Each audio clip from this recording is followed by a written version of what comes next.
Welcome back to the deep dive. We're here to basically make complex stuff easier to grasp by summarizing the sources for you. Yep, exactly. And we're continuing our journey through the Manual of Patent Examining Procedure, the MPEP. Right. This series is all about breaking down the MPEP section by section. Good for patent bar prep or, just a refresher. Today we're diving into Chapter 2100, Patentability. And specifically, section 2122. It's titled Discussion of Utility in the Prior Art. Okay, so what's the big question here? Well, it comes down to this. Imagine you find some old document, prior art, right? And it describes something. Does that old document also have to say what that something is used for to block a later patent? That's the core issue in 2122.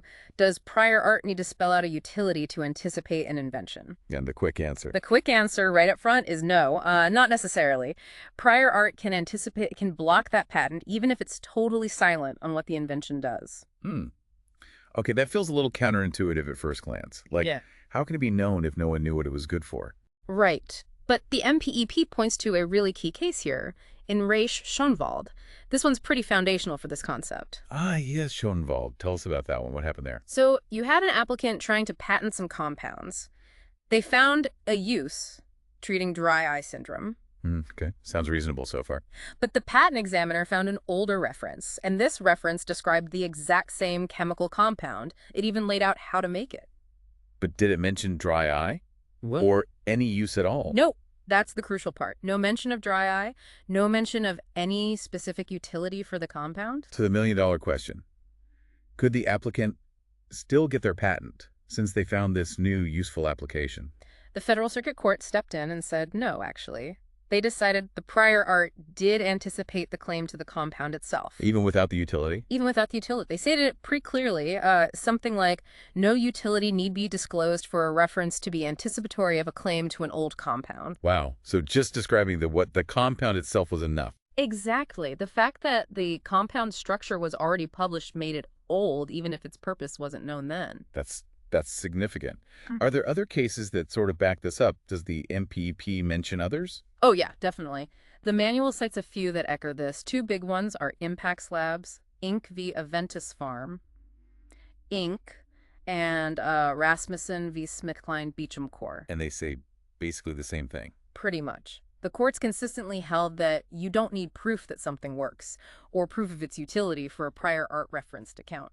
For it to anticipate or be enabling, the disclosure of the thing itself is what matters most. Okay, let's break down the practical impact then. What does this mean for getting a patent under Section 102, the novelty section? Well, the big thing is your patent claim can get rejected if prior art shows the identical invention, like the same chemical structure or composition. Even if that prior art is just like a chemical structure diagram with no explanation. Exactly. Even if there's zero hint about what it does or why it might be important. Anticipation, under 102, hinges on the identity of the invention, not its function. Can you maybe give us an example, just to make it really concrete? Sure. Let's imagine there is an old chemistry journal article, and it describes in detail the structure of a molecule. Just the structure, how it's put together, no mention of any use. Okay, pure chemistry. Right. Then, years later, someone else discovers, hey, this molecule is actually fantastic for blocking UV rays, a great sunscreen. So they try to patent the compound itself. Ah, but based on Schoenwald and the others. Exactly. That old chemistry paper, even though it never breathed a word about sunscreen, could potentially anticipate the claim to the compound. Why? Because the compound's identity, its structure, was already disclosed. So the compound might not be patentable as new, even though the use as a sunscreen was a new discovery. Precisely. Now, they might be able to patent the method of using that compound as a sunscreen, assuming that's new and non-obvious.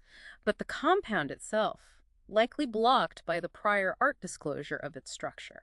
That really drives home why prior art searching has to be so thorough. You're not just looking for things that do the same thing. Not at all. You have to look for the thing itself, the structure, the composition. Has this exact thing been described anywhere before, regardless of context or stated use? It means patent practitioners really need to dig deep into structural identity, even if the references seem, silent on the purpose. Absolutely. A reference that looks unimportant because it doesn't mention a use could actually be the key piece of prior art that prevents a patent. It's a critical distinction. Okay, so wrapping this up, the main point of Section 2122 is that prior art doesn't need to tell you what an invention is for to show it was already known. Correct. For anticipation under Section 102, the key is whether the prior art discloses the identical invention, the what, not necessarily the what for. The disclosure of identity is paramount. That's the core message. It makes you wonder, doesn't it? What other details, maybe buried in old technical papers or patents that seem irrelevant now, might suddenly become crucial down the road? It's a constant challenge in patent law, always reassessing the known information in light of new contexts and discoveries. A fascinating point to ponder. Well, this has been another informative deep dive focusing on MPEP Section 2122, and a big thank you to Mike Shepard for his work in organizing this whole MPEP series. Indeed, and just the necessary disclaimer before we go, this summary was put together using AI tools, and like any summary, it might have errors or leave things out. It's for educational info only. Right. It's not legal advice. Uh-huh. Always consult the official MPEP itself or talk to a qualified instructor or registered patent practitioner for authoritative guidance.